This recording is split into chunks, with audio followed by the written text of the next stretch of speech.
From careers ended in seconds to bodies broken beyond repair. These are the 20 most horrific wrecks in bull riding history. At number 20, Keyshawn Whitehorse learned that soup in a group doesn't care about your Rookie of the Year trophy. The team challenge was supposed to be another stepping stone for the Navajo Nation star. Instead, it became a painful reminder of bull riding's brutal reality. It was 88 points. And so they've got some ground to make up. They can ill afford to have a mistake. Whitehorse had been riding bulls that broke other men's careers, but Soup in a Group specialized in humbling champions. He looked solid through the first few jumps. His form was textbook, his grip secure. But Soup in a Group had been studying film too. The bull planted and twisted with surgical precision. Whitehorse's knee absorbed the full torque. Soup in a Group, one of the heaviest hitting bulls we've seen all year. Look at this. And just cannot get away from it, and man. He hit the dirt clutching his leg, but the damage was already done. Swollen knee and heavy bruising painted a roadmap of pain across his joint. But if you think a swollen knee is brutal, Luke Snyder at number 19 discovered that My Kinda Party throws the worst kind of celebration.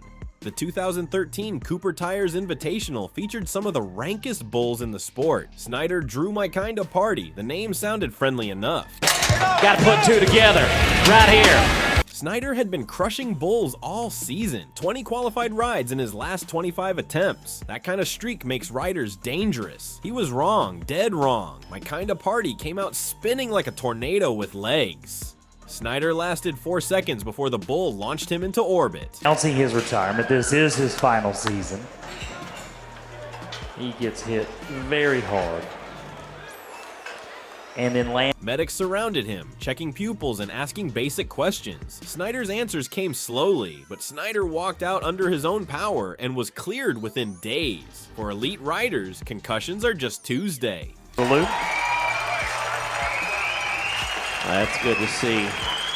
By the way, My Kinda Party lived up to his name, Snyder joked afterward. Just wasn't the kind of party I was expecting. Snyder got his bell rung, but at number 18, Cody Tyler White took a rib shot from Firebender. White had done his homework on Firebender. Hours of video study analyzing the bull's patterns. He thought he had it figured out. He thought wrong. Bulls don't follow game plans. Bulls don't respect preparation. Bulls just buck. and boy, it comes down. Oh, it took a horn right to the back. Yeah, and he's going to walk out of here like nothing happened, everybody. How about a little... The impact sounded like a baseball bat hitting concrete. White doubled over, gasping for air that wouldn't come. Firebender's hoof caught him clean between the ribs. White rolled on the ground, clutching his side, and scrambled to the fence for safety. And boy, it comes down. Oh, it took a horn right to the back. Yeah, and he's going to walk out of here like nothing happened, everybody. How about a little... Every breath sent lightning bolts through his ribcage.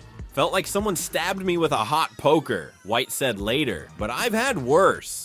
White took his beating and walked away, but at number 17, Agnaldo Cardozo met Neon Ocean face first. The Express Employment Classic was packed that night. Cardozo had squeezed into the finals through the back door. Critics called him lucky. They said he didn't belong. Neon Ocean was about to settle that debate once and for all. Neon Ocean bucked with the fury of a hurricane. Cardozo held on for dear life, but physics had other plans. Coming out of the chutes, getting clobbered again. Oh, guys. Agnaldo Cardozo. The bull launched him high and far. Cardozo hit the dirt face first at full speed, and then Neon Ocean brought his hoof down, clipping Cardozo in the head not once, but twice. Thankfully, his helmet absorbed most of the impact. I mean, it jerked him down and hit him pretty hard, but the worst thing is being underneath them when they're coming from 8 or 10 foot up and land on top of you. Everything. No fractures, but the collision left him looking like he'd gone 10 rounds with a heavyweight boxer. Sometimes walking away is victory enough. Sometimes survival is the only prize that matters. Cardozo survived the faceplant, but at number 16, Ben Jones learned that Wreckit Ralph lives up to his name. Jones was riding for points, chasing a world championship spot. Every ride mattered, every point counted, every second was a step closer to glory, or a step closer to disaster. Beneath him, and Ben been hitting the Touring Pro Division. Blue Def Velocity Tour has really really been running the road. The wreck happened fast. Jones was barely out of the gate when Wreckit Ralph made him know who was in charge and finished with the conversation. The bull spun around, knocked Jones off, and stepped on him for good measure. Ouch, that must have hurt. VR sports medicine team right here. Let's take a look at this replay. Oh! Jones collapsed immediately. The pain was electric, shooting down his leg like lightning. He tried to stand but couldn't. His leg wouldn't support his weight. The sciatic nerve was screaming. He managed to walk it off, but weeks on the injured list followed. Sciatic nerve damage doesn't heal quickly, and Jones learned that the hard way. Couldn't sit, couldn't stand, couldn't do anything, Jones said during his recovery.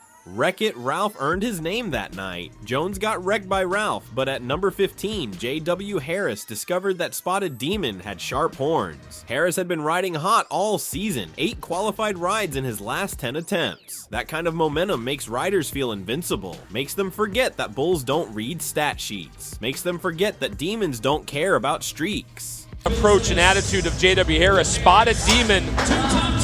The Demon had other plans. Harris lasted 5 seconds before Spotted Demon introduced him to his signature move, the horn hook. The bull's horn caught Harris in the hip, then raked across his shoulder. The crowd gasped as Harris spun through the air like a rag doll. Right in the middle of this that you're going to see, and right there you saw it hit him in the cheek. I think that mark on his cheek, I think that's where it come from. And you know, this, again, we talk about the amount of toughness and the amount of focus that you got to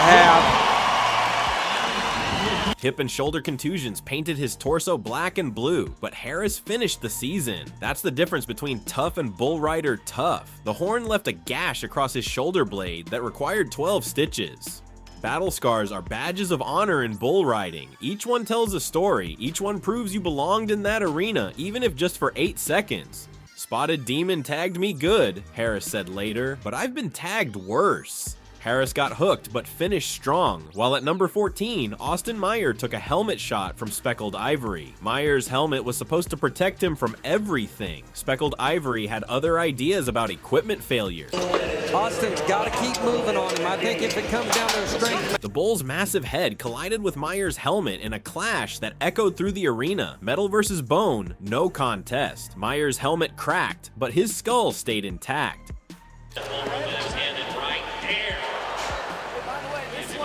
Just rips his hand out of there. And you're talking about Austin Meyer. You know, you're talking about maybe the strongest guy in the PBR, and that bull jerked. That bull hit me like a freight train, Meyer said afterward. Thank God for helmets. Meyer got stitched up, but at number 13, Jesse Byrne learned that bullfighters aren't immune to bull fury. Byrne was supposed to protect the riders, but nobody was protecting him. The job description doesn't mention facial reconstruction. It doesn't mention a lot of things that matter when bulls get angry. The bull charged like a missile. Byrne tried to dodge, but 1,700 pounds of fury is hard to avoid. The bull's head caught Byrne square in the face. His cheekbone shattered instantly, the bone splintering like glass. Sacrifice his dedication to the t-shirt! The t-shirt! Byrne hit the ground hard, blood pouring from his broken face. Felt like getting hit by a sledgehammer, Byrne said weeks later, but that's the risk we take. Byrne's face got rebuilt, but at number 12, Stetson Lawrence got slammed by Cooper Tire's Semper Fi. Lawrence thought he was ready for anything. Cooper Tire's Semper Fi was about to test that theory, about to teach him that being ready and being prepared are two different things entirely. It feels like everything's just trying to pull your upper body forward. The slam happened in slow motion. Lawrence flew through the air, then crashed into the dirt with bone-jarring force. His shoulder dislocated with a pop that spectators could hear. The joint separated cleanly, leaving his arm hanging useless. Pulled out over the front end. You know, and he kept his left foot down and his toe turned out. You seen that right foot whip back a little bit, and it's like he just cannot stay off this bull's head. That got scary right there. Lawrence rolled on the ground, clutching his displaced shoulder and trying not to scream. The pain was unbearable.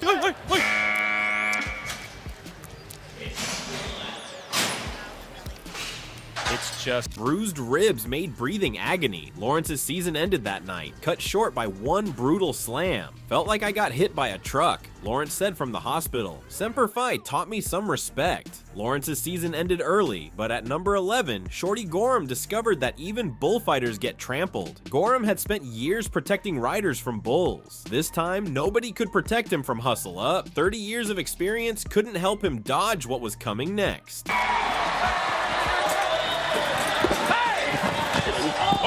Hustle Up planted his hoof square on Gorham's face. The blow and the impact drew blood. 30 years of bullfighting and Hustle Up got me, Gorham said during recovery. That's bull riding for you. immediately over there. Oh boy, that was a hit. Shorty being attended to. Gorham got his lights knocked out, but at number 10, Mike Lee got hung up on Semper Fi with devastating results. Every bull rider's nightmare was playing out in real time. The one scenario every cowboy prays never happens. Lee's hand wouldn't come free from the rope. To Nunes, the lone man on top. Mike Lee is in. Semper Fi kept spinning while Lee dangled helplessly beside the bull. Every revolution brought new damage. Semper Fi dragged him under his massive body. Lee disappeared beneath 1,700 pounds of fury, his shoulder taking the full weight.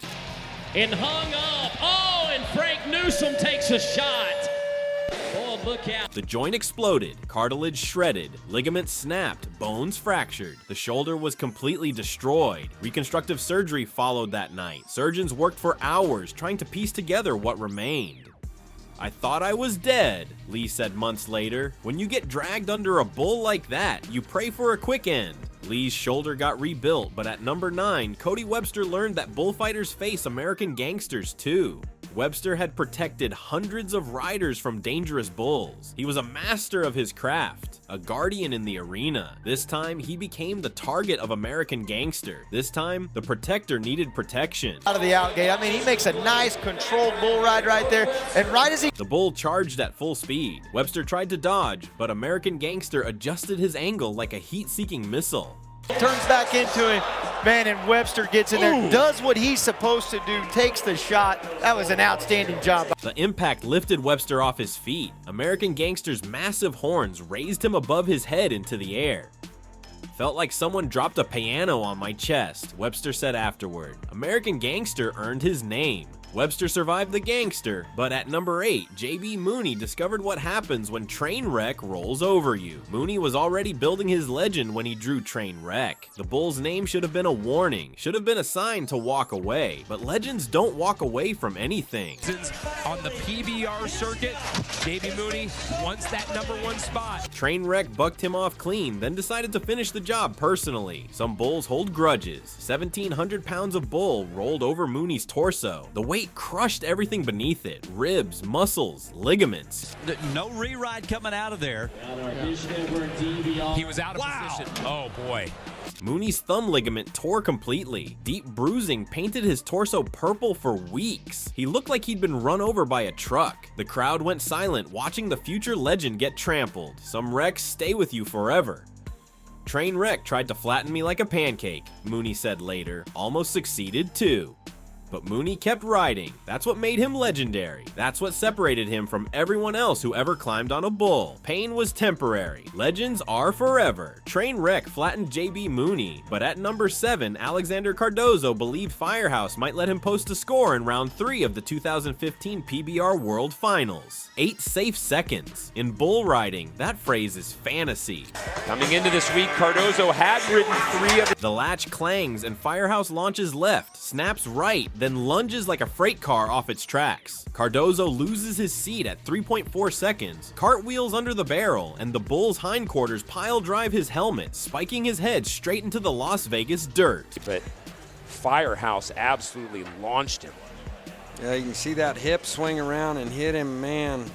The 16,000-strong crowd gasped in horror. Medics sprint in, brace his neck, and check on the cowboy who bends on all fours in pain stands. CT scans confirm fractures at C6, C7, and a shattered T5 vertebra. Cardozo's finals end on the backboard, not the leaderboard. Months of rehab follow: titanium plate, rigid collar, endless physio. The pain fades, but every replay reminds him Firehouse didn't just break bones. It broke the illusion that grit alone conquers 2,000-pound power. Cardozo took a very hard fall, but at number 6, Valdiran de Oliveira got stomped by Main Event. De Oliveira was conquering American bulls when he drew Main Event. The Brazilian was on a tear, unstoppable and confident. The bull specialized in ending dreams, especially the biggest ones. You've already highlighted that he's gained points. Well, I feel like he's, he hasn't taken The gate banged, the bull burst, and a rear hoof clipped him between the shoulders, catapulting him forward. De Oliveira hit face first, lights out before he even slid to a stop.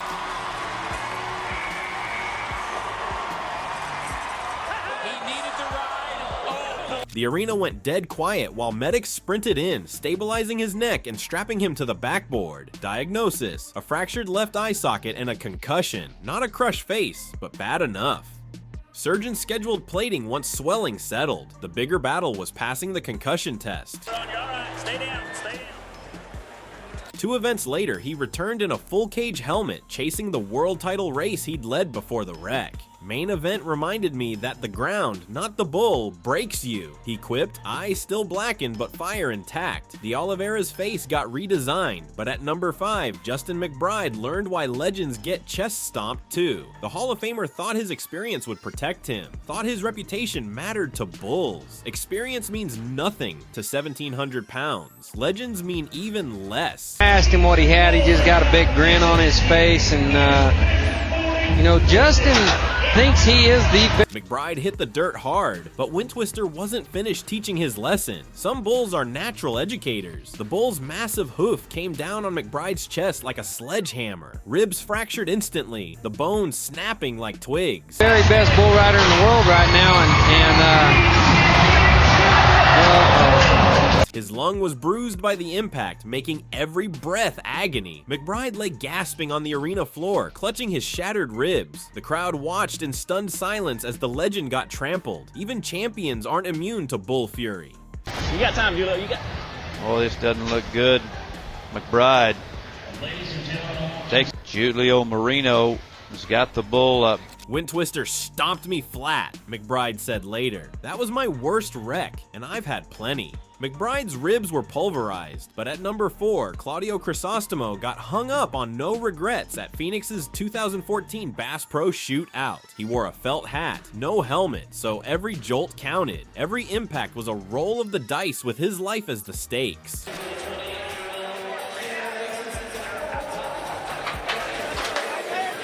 Gate banged, the bull blasted left, then surged forward. Crisostomo's glove jammed in the rope, yanking him beneath the barrel like a rag doll. No regrets kicked, stamping his shoulder and skimming the back of his head.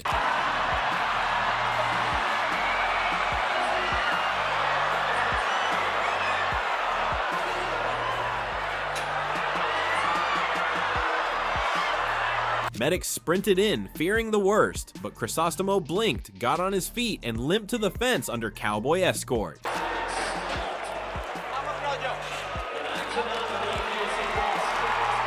Tests showed bruised ribs, a sprained shoulder, and a concussion. No breaks, no memory loss. No regrets tried to write me off, he joked later, but I'm still signing autographs. Crisostomo survived the hang-up, but at number 3, Frank Newsom got run over by Maverick. Newsom had spent his career protecting riders. He was the guardian angel of the arena, the last line of defense. This time, nobody was protecting him from Maverick's wrath. This time, the protector became the victim.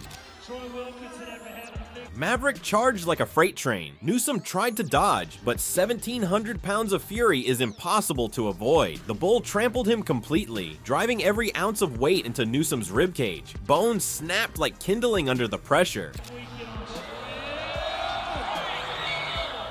Broken ribs punctured his lung, causing it to collapse instantly. Newsom gasped for air that wouldn't come. The arena fell silent as medics rushed to save the bullfighter's life. This wasn't entertainment anymore.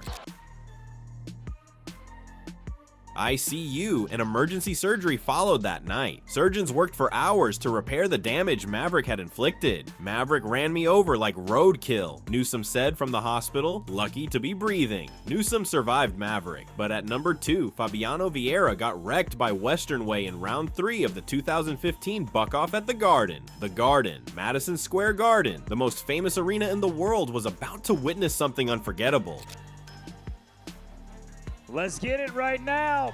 The gate cracked and the bull blasted left, popped once, then jerked forward. Vieira, wearing only his felt hat, torpedoed headfirst into the garden sand. It becomes a serious danger issue because of the lack. The slam knocked him cold, bent his hat, and a hind hoof grazed his shoulder, bouncing his head again. Medics swarmed while the stunned sellout crowd held its breath. After agonizing seconds, he blinked, rolled to a knee, and ran to the fence. I guess the easiest way for me to explain it is because I say if he has mobility in that free arm, he's not in that situation. Doctors listed a severe concussion and facial bruising, no fractures. He missed the next elite event, then returned in Anaheim wearing a full-face helmet. I can't remember the ride, he admitted later, but I'm grateful it was only a concussion. Vieira's scare was brutal, but sitting at number 1, Sean Willingham gave every fan in Kansas City a ringside seat to Nightmare Territory, March 24th, 2019, a date that changed everything, a moment that redefined what it means to never quit. McCoy, this is now one of his bulls, the 14th out for Wywood Blue. March 24th, 2019, Sprint Center, Unleash the Beast. 7 seconds into Wywood Blue's spin, Willingham hits the dirt. Before he can scramble clear, the 1,600-pound tornado snaps back and plants a hoof square on his left shin.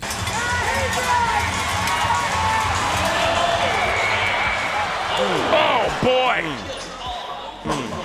Insult and then injury. The crack echoes like a rifle. Tibia and fibula fracture in tandem, an ugly right angle where a straight line should be. Medics rush in, splinting the leg, while Willingham clenches his jaw and repeats one word, hold. Wywood Blue comes back at Sean Willingham, and you thought at least, I think most of the... I still owe the sport one last dance, he tells reporters from his hospital bed, half smiling through IV drips. A busted leg won't write my ending. Rehab is savage. Water treadmill marches, balance drills, endless resistance bands. Each step feels like sparring a ghost bull, but 3 months later he limps into Cheyenne, vowing to climb back on.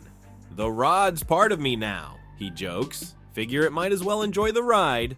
And ride he does, qualifying for his 12th World Finals the following year, proving that wrecks don't kill dreams, they test them. That's the difference between spectators and riders. We see shattered x-rays, they see permission to push further. Willingham's leg isn't a cautionary tale, it's a badge, welded inside him as a reminder of why the chute gate matters. Bull riding thrives on these scars. The arena dirt remembers every impact, every stretcher roll, every comeback cheer. It's a ledger written in steel pins and stitched hide, balancing agony against 8-second glory. So when the buzzer sounds and another rider drops into the spin, they're not ignoring the danger. They're chasing the same roar that pulled Willingham off crutches and back into the storm. Because legends here aren't crowned on perfect rides. They're tempered in the wreckage, rebuilt one screw at a time, and then sent grinning back toward 1,600 pounds of mayhem.